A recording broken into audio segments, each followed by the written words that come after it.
Радвам се да ви видя. Благодаря за присъствието. С част от вас не сме прекъсвали контактите си. За тези, с които се виждаме за първи път, казвам се Галя Стратиева, прес-център на коалиция Заедно за община Несебър. От поканата, която ви изпратихме, разбрахте какъв е повода. Регистрирана е местна коалиция ЗОМ, Заедно за община Несебър, която ще участва в местните избори, местния вод. Решихме, че е редно да дадем тази пресконференция, за да дадем обяснения за нашето поведение, да получите отговор тук от нас и съответно да чуете от нас нашата позиция, като искам да предупредя да не очаквате скандали, жълтини. Кампанията, която предвидим, е изключително позитивна. Раздала съм на всички от вас папчици, откъдето може да получите първоначална информация.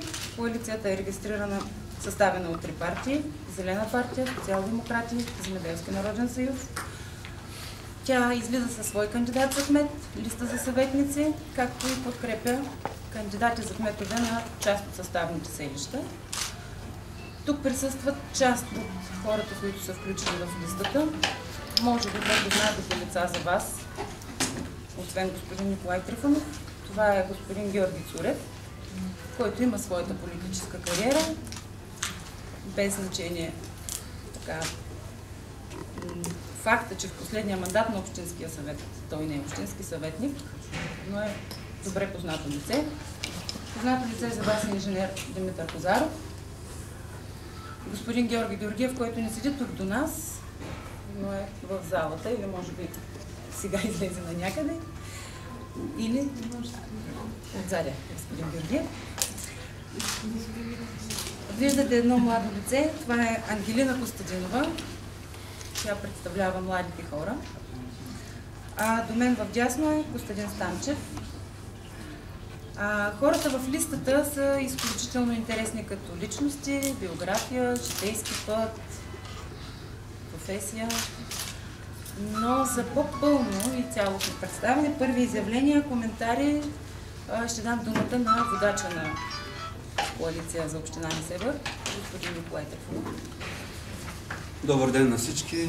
Аз също много се радвам, че сред вас виждам доста познати лица, хора, с които работихме в една или друга форма. И се надявам, че работим след няколко години.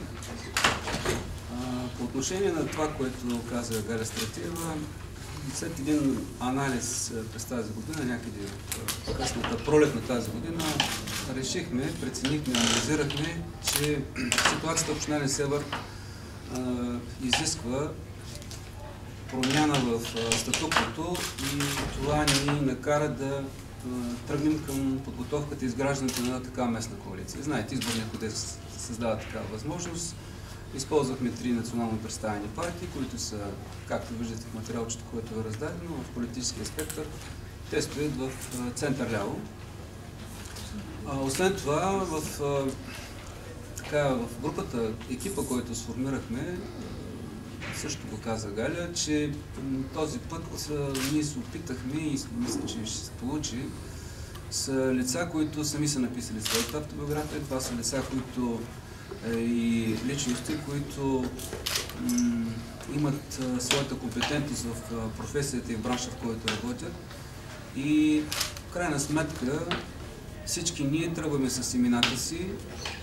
Зад нас не стоят нито някакви корпоративни, финансови или политически интереси. Зад нас стоят единствено и пред нас стоят единствено и само интереси на община Несебър. Може би основният въпрос е защо тръгваме.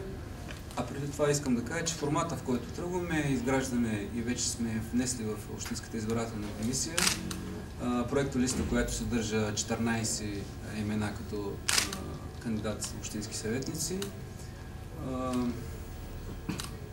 кандидатура за кмет на община Несебър и смятаме и сме заявили подкрепата си на 2 кандидатури за кметове на съставни селища. Това е в кандидат-кмета по-скоро, настоящ кмет на град Обзор инженер Кирил Стоянов и кмета също настоящ и кандидат кмет в предстоящите избори на село Тънково Христо Николов. Основният въпрос, който естествено се задава в една такава ситуация, защо тръгваме? Той в крайна сметка, тъй като и с вас сме говорили и преди изборите, и преди 3-4 години, и наскоро. Основната причина, по която ние тръгваме, е, че според нас този анализ, който направихме, може да вярвате, че наистина направихме такъв анализ, е, че според наше мнение общината има задържане своето развитие.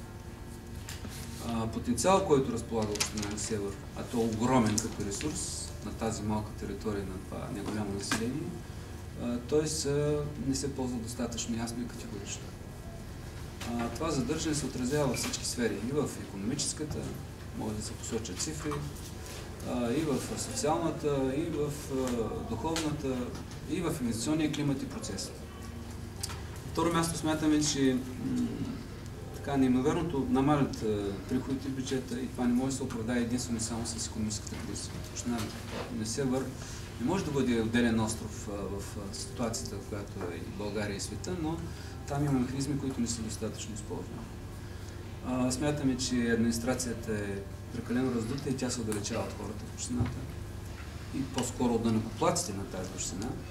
Смятаме също така, че едно изолиране и самоизолиране от централната власт в никой случай не води до позитиви, а напротив води до негативи за общината, което е свързано с прекалено малко, да не кажа съвсем минималното привличане на външен финансов ресурс.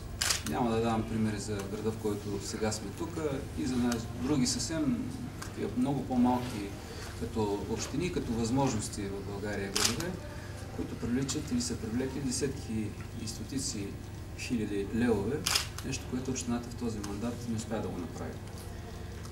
Според нас, поне до сега не сме усетили, не сме видели ясна позиция по едни парещи проблеми, които може да са унаследени част от тях, но така или иначе трябва да има ясна визия по тях. Това е проблема, примерно, Несебър, освен че е град на ЮНЕСКО, той е град на живи хора в него. И там този въпрос, вие знаете до какво се стигна миналата година и той продължава да е открит. Тъй като Несебър, освен че е местно гордост наша, тя е национална гордост, но ние трябва да имаме ясна визия какво ще става с него. Няма яснота, примерно, по Слънчев бряг. Какво е и как ще се развива този туристически комплекс? Някои го нарекаха преди 4-5 години Слънчев град, но така или иначе проблема с него продължава да стои и той не може да не бъде решен. Има проблеми свързани с баланс или по-скоро дисбаланс в развитието на отделните селища, което няма лошо едно да се развива много добре, но не би трябвало да е за сметка на другите. И така нататък, такива открити въпроси, на които да не пропусна един от основните въпроси. Това е проблема с заетостта на хората. Този въпрос в предварителни срещи, които направихме, ни го поставят много остро. Нищо повече, като че ли не интересува хората и младите хора в общината, може би навсякъде това и в другите градове на Бургаския регион, но проблема с заетостта. Хората зато и заминават, младите хора зато и заминават. Смятаме, че основното, което всъщност тук и хората, които представляват или ще представляват тази листа, и различното е, че смятаме, че Общинския съвет в голяма степен, говоря за Общински съвет Несебър, в известна степен е обезличен и най-част от съветниците са, колкото и грубо да звучи, изразят повече копчета за гласуване, отколкото хора, които внасят идеи и виждания за развитието на общината. Може би най-накрая една от констатациите в този анализ е, че в крайна сметка има елементи на несигурност в човека като човек и като избирател и жител на община Несебър не само за работа и за бизнеса, а въобще такава несигурност, която витае и много остро се чувства. Какво целим? Ние просто целим да променим това статукво в Общинския съвет, което не искаме да е място само за гласуване и за просто приемане набързо на някакъв дневен ред, а просто място, в което ще се обменят и ще се лансират идеи, разбира се, този, който има възможност да ги лансира и да ги реализира.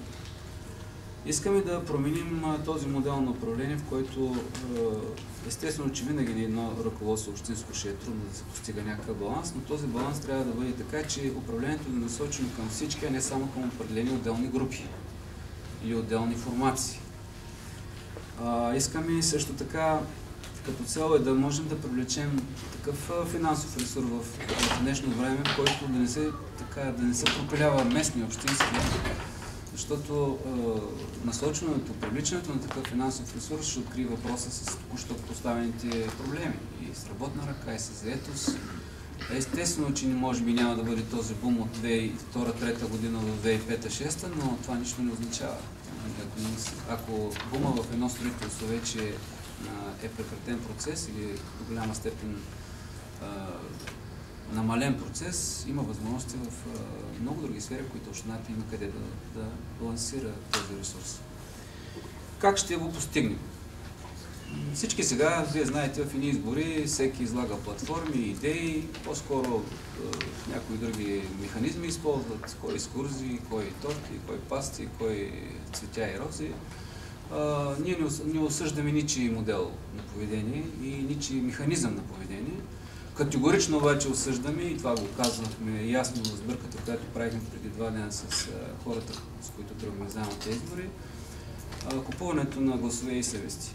Не смятаме, че това е подходът, който ще реши изборите в която и да е точка на България. Това е нещо, което е категорично при нас визия, виждане, осмислено и ще бъде реализирано.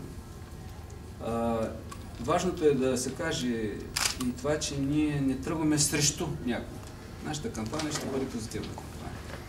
Сигурно ще дадете въпроса, каква ще е по-различна, но нашата кампания ще се опитаме да бъде разумна кампания. Ако щете, даже по-усмихната кампания, по-кротка и по-внимателна кампания. Няма да кажа по-умна, ще кажа по-разумна. В това включваме елементите, че нито един от нашите, билото кандидати за съветници листи, нито партии, които дълбоко уважаем, но все пак всеки има право да тръгва в тази кампания, няма да получи от нас негатив. Няма да има лоша дума срещу някой. Естествено, сигурно ще има обратната посока такива към нас, но някои от нас сме свикнали, други ще свикнат. Искаме наистина хората да почувстват не като някакви бъдещи управници, които се завръщат на бял, червен или някакъв друг кон, ами да не почувстват като партньори.